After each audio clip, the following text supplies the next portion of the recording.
Ladies and gentlemen, welcome back to the Twin Horizons YouTube channel for another LEGO set review. Today we're going to be looking at LEGO set 75213 LEGO Star Wars Advent Calendar. And this is the Advent Calendar for the year 2018.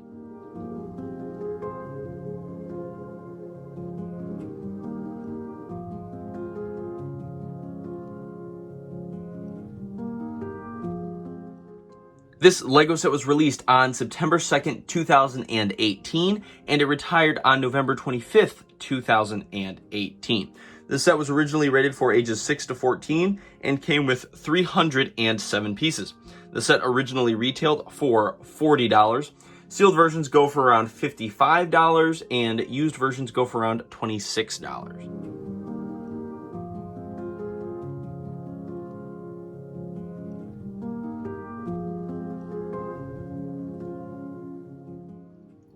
This LEGO set comes with 7 minifigures, and I have a little snowman build here as well. On the far left, we have Antok Merrick. He is unique to this set. He is the Rebel pilot. I think he's the blue leader pilot of the X-Wing Squadron from Rogue One, so he's featured in that movie. And then his pilot helmet here is featured on top of that snowman build in the center of the screen there. So I always kind of switch his hairpiece with the snowman just so I can have him looking in his full Rebel pilot form. Great minifigure, again, unique to this set, and he goes for around $5.60.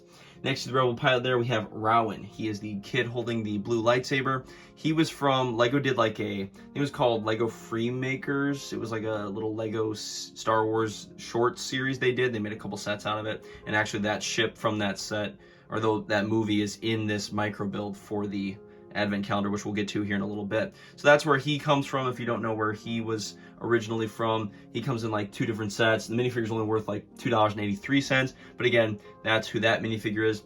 Next to Rowan there, we have a Guavian security soldier. That's the red guy. He is featured in Star Wars The Force Awakens. He was one of those security soldiers that showed up to harass Han Solo and Chewie on the ship when those gangs were going to collect their money. And this minifigure goes for around $5.03. Next to that security soldier, we have Rose Tico. She was featured in Star Wars The Last Jedi and Star Wars The Rise of Skywalker. And this version of her goes for around $3.82.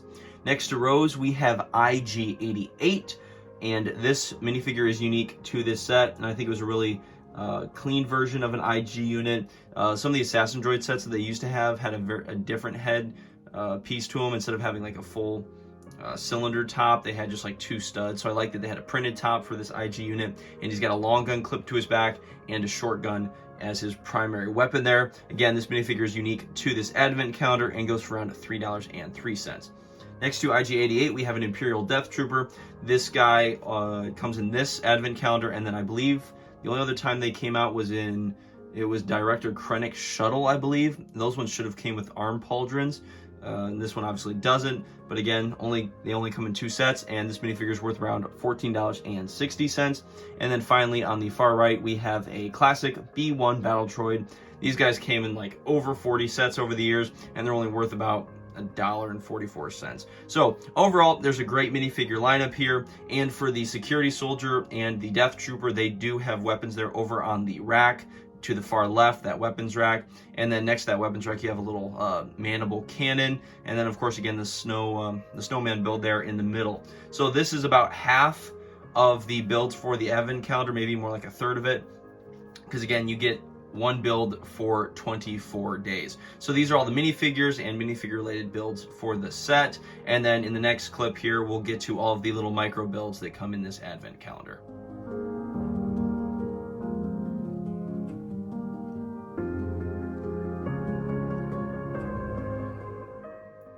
Here are the rest of the builds for this Advent Calendar. We'll kind of work our way from left to right, and so that way you guys can just kind of get a look at everything else that comes in this Advent Calendar.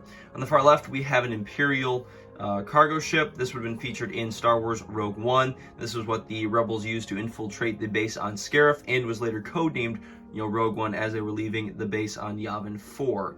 Next to that Imperial cargo ship, we have a Republic fighter tank, and that, of course, there are a couple different versions of that set, full size, that have come out over the years, and many of you probably have one, and I think there might still be one on the store shelves, and I don't think it's retired yet, so if you can, go pick that one up, because that's got some great minifigures. Anyway, next to that, we have a First Order TIE Fighter, and it looks really nice, and it was done well for the micro builds. And on the far right, we have Luke's Land Speeder, which it's kind of funny that there's one of those in this advent calendar, because there's like jokes on the internet that, you know, Lego sets Lego should come out with or redo, and then there's like 45,000 of Luke's Land Speeder. So that's been a set that's been recreated a billion times over the years, and of course I'm exaggerating, but again, it's been done a lot, and it's just kind of hilarious. So we get a micro build of that there on the far right in the first row. Now moving on to the second row, on the far left, we have a speeder bike, which would have been featured in Star Wars Return of the Jedi. That's what you'd have seen Luke and Leia riding on. This one comes with a nice little clear display stand into a little green piece, like it's going over the Endor forest floor. So that's a nice little display for that set right there, and I like the little features for that one. Next to that speeder is the Freemakers ship. That was featured in that Lego Star Wars series that Lego did, and they made a few, I think, full-size sets on it, and that was from that series with that little kid Jedi that we featured in the minifigure segment here right before this one. So that's where that build comes from. Now in the middle of the second row, we have Anakin's Jedi Starfighter. This would have been the one from Star Wars Episode 2, or the first part of the Clone Wars, the more diamond-looking starfighters, and of course very recognizable. Next to Anakin's Jedi Starfighter, you have General Grievous Starfighter. Again, very recognizable. You'd have seen this all throughout the Clone Wars, and it would have been featured in Star Wars Episode 3, Revenge of the Sith. And on the far right, we have a N1 Naboo Starfighter. This would have been featured in Star Wars Episode 1, The Phantom Menace. Of course, now we've seen that more recently in The Mandalorian. They kind of took an old junky one, and they, you know, souped it up and gave it just kind of the straight up chrome look to it. So that has been making the rounds now in the Star Wars universe. Now, moving back to the third row on the far left, we have a little Cloud City build with one of the cloud cars kind of going around the base of it. So that's kind of an interesting little build, and I think it's done pretty nicely. If you don't know what it is, it might take you a second, but once you do, it's like, oh yeah, that's kind of cool. Next to the Cloud City build, we have a little moisture evaporator souped up to be a Christmas tree. So that's kind of a neat little way to take some Star Wars and blend it with, you know, current modern day Christmas traditions. So again, that is a moisture evaporator souped up to look like a Christmas tree. Next to that Christmas tree, we have an AT-AT. These would have been the ones featured on Scarif, because they've got the orange sides to them. So I don't know if that was just because they were like for transporting cargo or whatever on Scarif. I don't really remember why they made that you know, differentiation for the ones in Rogue One, but again, that's where this one would have been from. Finishing off the back right row, we have in that back right corner, it's an Imperial troop transport. I believe they just made one for this first or second season of The Mandalorian, which is where it would have been featured, and I think they were also in one of the seasons of the Rebels. Might have been the first one. You would have seen them going around on the planet Ezra was from. So we get one of those in this, and you can kind of tell what it is, so I think it was done all right. And then finally in the back, we have one of those creatures that would have been featured in Star Wars The Force Awakens. It was the ones that Han and Chewie were going to capture and then sell. I think they were called Rathtars. So you get a little micro build for that, and honestly, I wasn't really a fan of those in that movie, but you know, you get a little micro build of it. So that is the full lineup of the rest of this advent calendar. Now we can kind of get a little bit more into this set here in the next few clips. Here we have the box for this set, and there's no like box art up in the upper right hand corner because it is an advent calendar, so you just have a massive red bow and a little card, you know, noting that it's for 24 days leading up to Christmas. Now in the upper left hand corner, you have the Lego with the Star Wars logo, kind of a more classic look. With the Star Wars lettering, it's more like the gold and white, feels a little bit more retro. And then of course in the middle of the set, you have some of the micro builds and minifigures being featured. And I believe that not everything will be shown on this box, just because I think they wanted to keep some of it a surprise for Christmas and not give all of it away.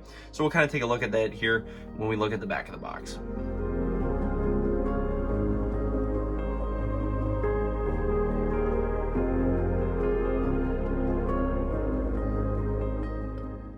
Taking a look at the back of the box, the upper left-hand corner, again, you have the Lego with the Star Wars logos and the set code 75213. And then the back just kind of features how the box actually folds open to kind of be like the, the little play area for all the figures to sit and kind of a display area as well. And then how you can open up all those little boxes for the actual sets. And then again, just a few more things being featured, while not everything is given away here.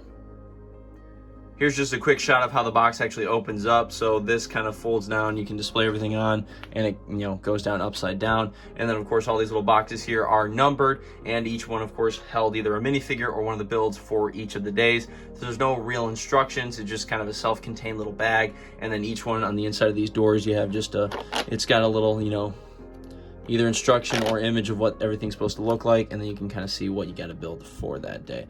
So overall, I think advent calendars are pretty cool, and it might not be a bad idea to pick one up this Christmas season. The real question then is this: after looking at this set, should you buy an advent calendar when the new one comes out for this Christmas season?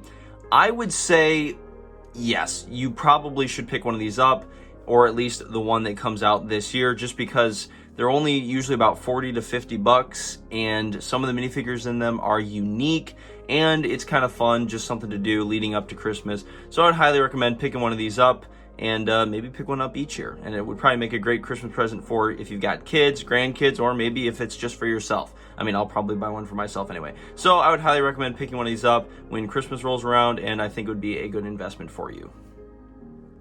Ladies and gentlemen, thank you so much again for watching another LEGO set review on the Twin Horizons YouTube channel. This brings the total value of my LEGO set collection thus far up to $3,007. Thank you so much again for watching. Take care, and I'll see you in the next one.